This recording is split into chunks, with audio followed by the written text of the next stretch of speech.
Among my favorites when I was an elementary student were series books. When I was young, I read every series available in the public library. We had Nancy Drew mysteries. Do they have them here? Yeah? Okay, Nancy Drew mysteries. I read the Laura Ingalls Wilder Little House books. I read The Chronicles of Narnia by C.S. Lewis. And now, as an adult, I still love series. I read many mystery and detective series. Series books provide a special kind of relationship between reader and writer. The reader always has certain expectations and is confident that the writer will fulfill those expectations. The same characters will appear in book after book after book. The reader will get to know them in the first book, and then meeting them in each of the subsequent books is like meeting a friend. The pattern of each story will be the same or similar. For example, in the Narnia books, Peter, Edmund, Susan, and Lucy will travel from their world to the land of Narnia, where exciting and wondrous things will happen to them. It's always the same, but it's always different. This kind of expectation and fulfillment is very comforting to the reader, because when we find something we like, we want to experience that same thing again and again. But we don't want the exact same thing, because that would be boring. We want the same thing, only different, and that is what a good series can give the reader. Because I love to read series books, I often thought about writing a series myself. But I always hesitated because I do like writing about different characters. And I wasn't sure I would be able to maintain my enthusiasm writing the same characters for many, many, many books. Then Scholastic invited me to write one of the books in the 39 Clues series, and this was the perfect solution for me. I would get to be part of a series that young readers would love, and I would only have to write one of the books. The 39 Clues, next slide. Oh, sorry, this is a slide of all of my books so far. On the top are my novels and the bottom picture books, so I'm talking today about the 39 Clues.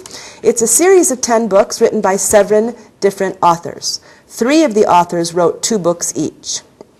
Book number 1 is called The Maze of Bones, and it was written by Rick Riordan, who has written many popular books for young people, including the Percy Jackson Lightning Thief series, which is a wonderful series. Mr. Riordan wrote book number 1 and also wrote the outline for the remaining 9 books. Very general outline. The series is about a brother and a sister, Dan and Amy Cahill. They are on a hunt for 39 clues that will solve a big mystery, and their search for the clues takes them all over the world. In each place, they have exciting, crazy adventures. I was asked to write book number 9. When I joined the Clues team, books 1 and 2 were finished. I was also given very detailed outlines for books 3, 4, and 5. Books 6, 7, and 8 would not be finished for several months.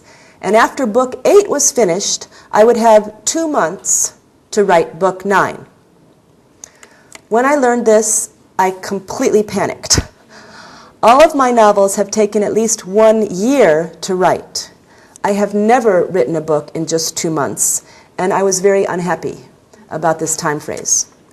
So Scholastic helped to work out a compromise. I started writing my book right away from the general outline that Mr. Riordan had written. And this gave me more than 6 months to my deadline. As each of the other books was completed, it was sent to me and I read it. Every time a new book arrived, I had to make many changes to my story because of the things that had happened in those books. And this was a lot of trouble, but it was still better than not having enough time to do a good job. At the other end of things, the author of book 10, Margaret Peterson Haddocks, was waiting for me to finish so that she could go on to write her book. And like me, she also wanted more time, so she began her book before I was finished. One of the things the editor asked for in my book was for the emotional content to be well developed. The series has a lot of crazy action and humor, but it also has some serious questions that the characters have to face. The editor wanted Book 9 to emphasize the growth and development of the characters' emotions.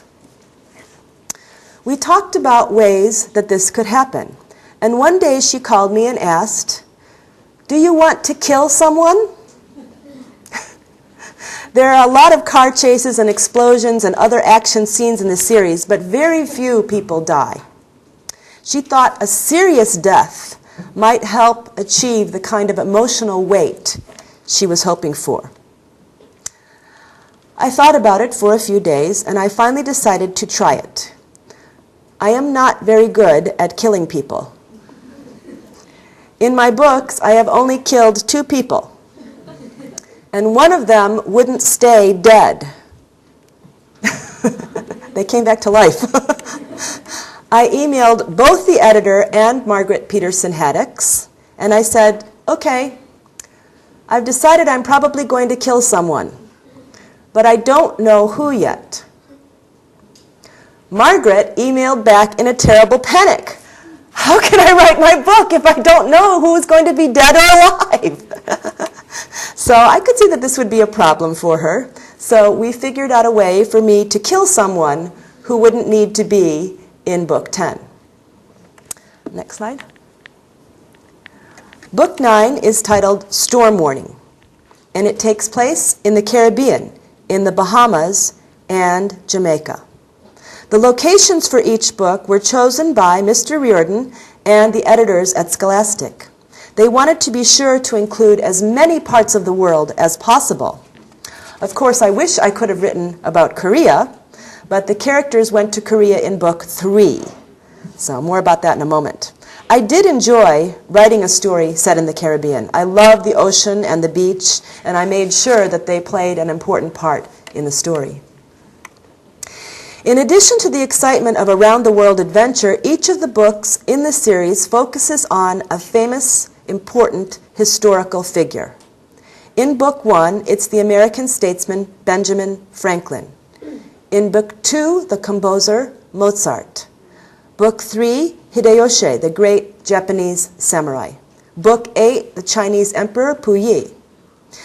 The historical figures in my book are Anne Bonny, a female pirate, and Nanny of the Maroons, a woman who escaped slavery and fought against slave owners in Jamaica. I was very, very happy to be able to write about female heroes.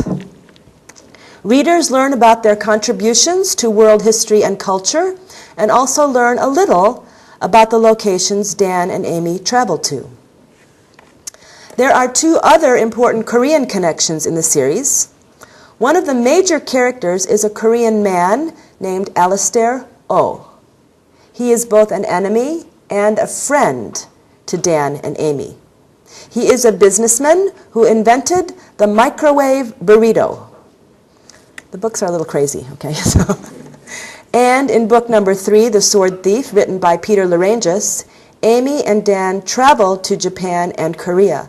The climactic scene in that book takes place in Bukhansan National Park. Did I say it right? Yes. So that's where the final scene takes place in Book 3.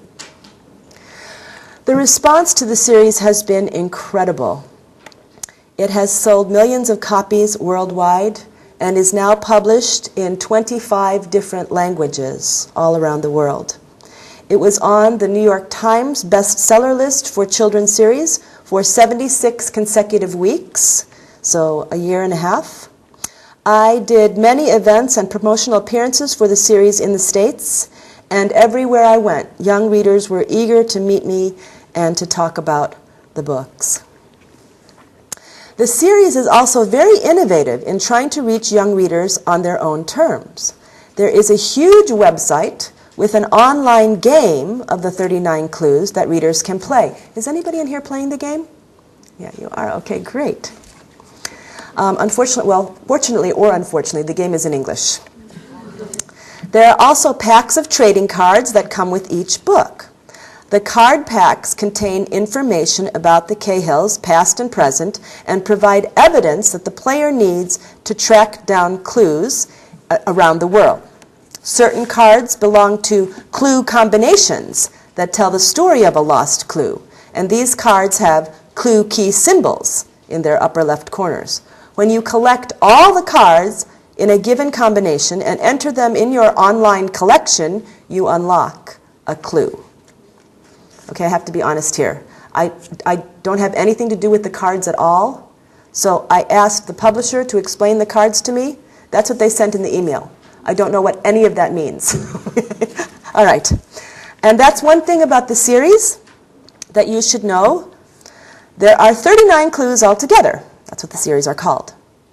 Each book has only one clue. So in the books, 10 clues.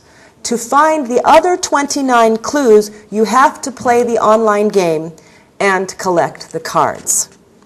So thousands of young readers play the game, collect the cards, but there are also those who just enjoy the books and don't go online and don't play with the cards. Scholastic has tried to provide many ways for readers of all kinds to become involved with the series. There will be a 39 Clues movie. The film rights have been optioned by Steven Spielberg's DreamWorks company. A man named Jeff Nathanson will write the screenplay. He wrote the screenplays for the Indiana Jones movies. Okay, some of the, that was a while ago, but Scholastic is very excited about the film and feels that the DreamWorks team will do a great job bringing the world of the Cahills to the screen. I actually don't know what's happening right now with the film rights. Originally, the film company was going to wait for all 10 books to come, and then there were going to be 3 movies from the 10 books. So a trilogy of films from the... I don't know if that's still the plan, but that was the original plan. The 39 Clues series has been so successful that Scholastic has decided to produce a second series. Amy and Dan Cahill are going to have more adventures, this time in 6 different books. This coming summer, I will be writing book number 5, which I am really looking forward to. So I believe the first one of the second series will be published in the fall, book 1 of the second series of the 39 Clues.